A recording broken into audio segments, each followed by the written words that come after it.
Hazrat Safwan bin Yala bin Umayyah narrates that his father Hazrat Yala bin Umayyah would say, I wished I would see Allah's Apostle sallallahu alaihi wasallam at the time when he was being blessed with the revelation. So when the Prophet sallallahu alaihi wasallam was at Jirana, and he was shaded with a canopy of cloth, and many of his companions were present there in his company, a man entered his court wearing scent and said, What do you say about a person who has put on ihram over a robe after wearing scent? The Prophet ﷺ kept on looking at him for some time. Then the revelation started coming to him.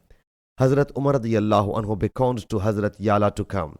Hazrat Yala came and inserting his head inside observed that the Prophet's face had become red and a snoring likewise was audible. This state lasted for some time, then it terminated. So he sallallahu alaihi wasallam said, Where is the man who asked something about Umrah? So that man was searched and fetched to the Prophet sallallahu alaihi wasallam. He sallallahu alaihi wasallam thereupon said, If you have put on scent, wash it away thrice and take off the robe, then perform in your Umrah same what you perform in your Hajj. Sahih Bukhari, Hadith number 4985.